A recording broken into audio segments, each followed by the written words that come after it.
Manuskrip Voynich. Manuskrip Voynich dianggap salah satu teks kuno membingungkan dalam sejarah. Sering jadi subjek penelitian, tapi nggak ada satupun metode yang berhasil menerjemahkannya. Naskah ini ditulis pakai bahasa yang nggak dikenali, serta ilustrasi aneh berupa tanaman, simbol, dan makhluk misterius. Banyak yang mengaitkannya dengan bahasa-bahasa lain, tapi hipotesis itu masih spekulatif dan saling bertentangan. Kompleksitas diperparah sama struktur tata letak yang nggak biasa. Akibatnya, Voynich tetap jadi teka-teki linguistik membingungkan para ahli.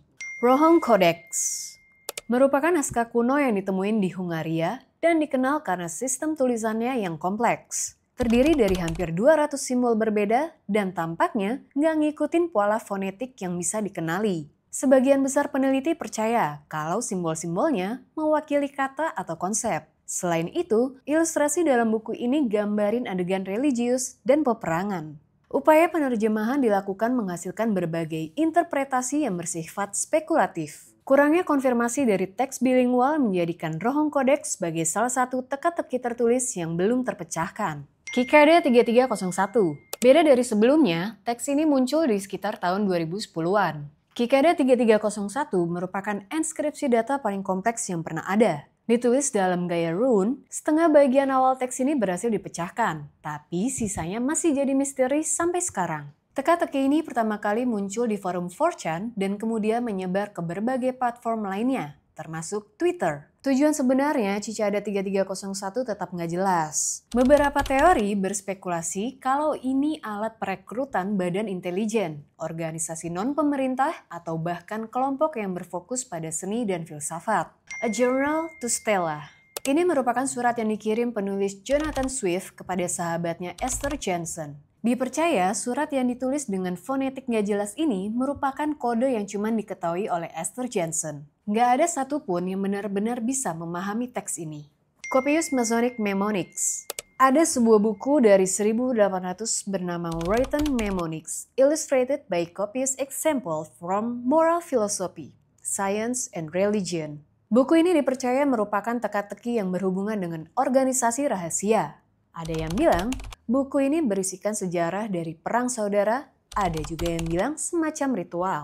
The Bell Papers. Teks ini cuma berupa angka, tapi angka-angka tersebut merupakan kode lokasi buat nemuin harta tersembunyi Thomas J. Bell. Terdiri dari 3 bagian ciphertext. Bagian pertama sudah berhasil dipecahkan, yang mengungkapkan bahwa harta karun tersebut terdiri dari emas, perak, dan permata. Tapi 2 bagian lainnya masih terus jadi misteri. The Paistos Disc berasal dari zaman perunggu Minoan, merupakan salah satu penemuan arkeologis paling misterius dalam bentuk teks kuno.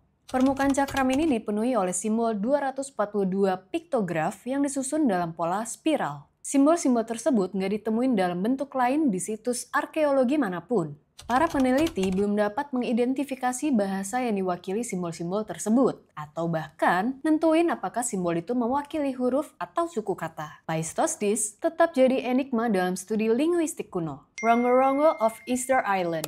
Rongo-Rongo, sistem tulisan yang ditemuin di Pulau Paskah atau Rapa Nui, jadi salah satu contoh paling membingungkan dari bentuk komunikasi kuno yang belum terpecahkan. Gilf-gilf dalam sistem ini menyerupai tulisan, tapi nggak diketahui secara pasti Rongo-Rongo ini skrip linguistik atau sekedar alat bantu ingatan. Tulisan-tulisan ini diukir pada kayu dan ngikutin pola boustropedan terbalik. Tantangan besar menerjemahkan Rongo-Rongo terletak dalam jumlah teks yang sangat terbatas. Codex Serafinianus. Codex Serafinianus berisikan gambar-gambar surreal dan tulisan asing yang bikin orang kebingungan dan nggak paham. Berisi ilustrasi makhluk aneh, teknologi nggak dikenal, dan sistem tulisan yang belum bisa diterjemahkan. Meski penulisnya masih hidup, ia nggak pernah jelasin arti dari tulisan tersebut. Sehingga, Codex Serafinianus dianggap sebagai ensiklopedia paling aneh di dunia. The Etruscan Language.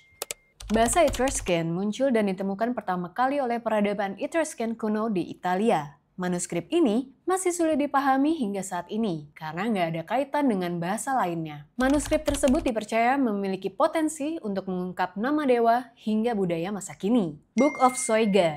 John Dee, seorang cendekiawan, nemuin suatu manuskrip menarik yang terdiri lebih dari 40.000 kata dan diatur dengan susunan yang gak masuk akal. Sebanyak 36 halaman terakhirnya nggak pernah mampu diterjemahkan. Kitab Soiga diyakini berisi pengetahuan esoterik dan ilmu sihir. Plate Magic Faust. Plate Magic dalam konteks Faust mengacu pada adegan tokoh Faust yang sedang mengamati sebuah piringan atau cakram ajaib. Ini adalah elemen dalam representasi kisah Faust yang sering dikaitkan dengan sihir, ilmu gaib, dan pencarian pengetahuan melampaui batas manusia. Di plat ini terdapat teks misterius yang sangat susah dipecahkan. Dipercaya, teks yang terdapat dalam plat ini merupakan anagram. Tapi, anagram dari apakah itu nggak ada seorang pun yang tahu.